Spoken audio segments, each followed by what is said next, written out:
नमस्कार दोस्तों, स्वागत है आपका एक बार फिर से हमारे चैनल सनातन लोक एसएल पर। जय श्री राम। कैसे हैं आप सब? क्या आप जानते हैं रात का एक ऐसा समय भी होता है जिस दौरान अगर आप प्रेम करते हैं तो कभी भी पैसों के लिए आपको रोना नहीं पड़ेगा। आपकी गरीबी अपने आप अमीरी में बदल जाएगी। लेकिन सोचने वाली बात है कि आखिर वो कौन सा समय है। दरअसल ऐसा कहा जाता है कि पति पत्नी को अमावस्या, पूर्णिमा, चतुर्थी, अष्टमी, रविवार, संक्रांति, संधिकाल, श्राद्ध पक्ष, नवरात्रि, श्रावण मास और ऋतुकाल पर किसी भी हाल में प्रेम बेला में डूबना नहीं चाहिए। जो स्त्री पुरुष इस नियम का पालन करते हैं उनके घर में सुख, शांति, समृद्धि और आपसी प्रेम सहयोग बना रहता है, और जो ऐसा नहीं करते वो अपने घर में गृह कलह और धन की हानि, इसके साथ ही आकस्मिक घटनाओं को न्योता देने का काम करते हैं। सिर्फ यही नहीं दोस्तों, हमारे धर्मशास्त्रों में तो ये भी बताया गया है कि रात का पहला प्रहर यानी देर रात 12 बजे तक करने के लिए सबसे सही समय है।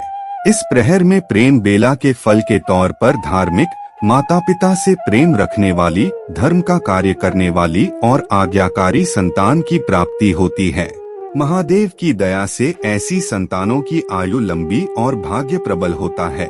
और जो स्त्री पुरुष प्रथम प्रहर के बाद प्रेम की लहरों को महसूस करता, उससे उत्पन्न होने वाली संतान में राक्षसों की तरह ही गुण आने की पूरी उम्मीद होती है, क्योंकि प्रथम प्रहर के बाद राक्षसगण पृथ्वी लोक के भ्रमण पर निकलते हैं।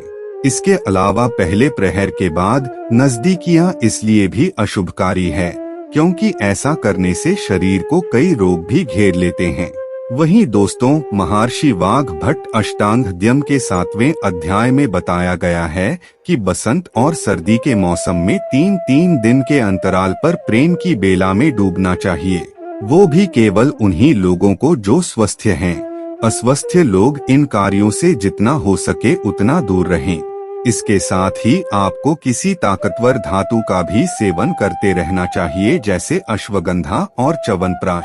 वहीं अगर बारिश और गर्मी के मौसम की बात की जाए तो 15 से 15 दिन के अंतर पर पति पत्नी दोनों करीब आ सकते हैं।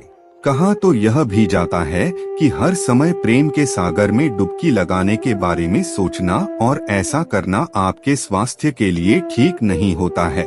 इसके साथ ही प्राचीन ग्रंथ आयुर्वेद की माने तो किसी भी पुरुष को स्त्री के मासिक धर्म के समय और किसी रोग संक्रमण होने पर उसके साथ प्रेम नहीं करना चाहिए। मनुस्मृति और गरुड़ पुराण में जिक्र आया है कि स्त्री ऋतुकाल के 4 दिनों में अशुद्ध होती है, इसलिए इन दिनों उन्हें पूजा पाठ नहीं करना चाहिए। इन दिनों में पति पत्नी को ब्रह्मचर्य का पालन करते हुए मर्यादित व्यवहार करना चाहिए। ऋतुकाल के 4 दिनों बाद स्त्री शुद्ध होती है और 7 दिनों बाद पूजन व्रत करने के योग्य होती है, इसलिए इन 7 दिनों में गर्भधारण से बचना चाहिए। इन दिनों गर्भधारण अच्छा नहीं होता, इससे संतान की आयु कम होती है और उन्हें जीवन में कई तरह की परेशानियों का सामना करना पड़ता है। शास्त्रों के अनुसार अष्टम रात्रि यानी ऋतुकाल से 8वीं रात गर्भधारण के लिए अच्छा रहता है। इससे उत्तम और योग्य संतान की प्राप्ति होती है। वहीं अगर जनांगों पर किसी भी तरह का घाव या दाने हो तो करीबी न बनाएं। इतना ही नहीं, हमेशा ध्यान से करने से पहले शौच जरूर कर लें। इसके साथ ही प्रेम बेला के बाद जननांगों को अच्छे से साफ करें या तो स्नान ही कर लें। इन सब के अलावा हिंदू धर्म शास्त्रों में ये भी बताया गया है कि पवित्र माने जाने वाले वृक्षों के नीचे, सार्वजनिक स्थानों, चौराहों, उद्यान, श्मशान घाट, वध स्थल, औषधालय, मंदिर, ब्राह्मण, गुरु और अध्यापक के घर पर नहीं करना चाहिए। अगर कोई ऐसा करता है तो शास्त्रानुसार उसको इसका बुरा परिणाम भुगतना पड़ता है। हमारे देश में कम ही लोग ऐसे हैं जो सहवास यानी सेक्स के विषय में खुलकर बातें करते हैं, लेकिन क्या आपने कभी सोचा है कि यदि हिंदू धर्म सहवास का विरोधी होता तो क्या हिंदू धर्म के मूल सिद्धांत धर्म, अर्थ, काम और मोक्ष में काम को शामिल किया जाता? सोचिए, क्या खजुराहो के मंदिर बनते या फिर आचार्य वात्सायन कामसूत्र जैसे ग्रंथों की रचना करते? अगर नहीं तो आज हम क्यों सहवास यानी सेक्स जैसे महत्वपूर्ण विषय पर बात करने से डरते हैं? क्योंकि हिंदू प्राचीन नियमों के अनुसार सहवास से वंश वृद्धि, मैत्री लाभ, साहचर्य सुख, मानसिक रूप से परिपक्वता, दीर्घायु, शारीरिक और मानसिक स्वास्थ्य सुख की प्राप्ति हासिल की जा सकती है।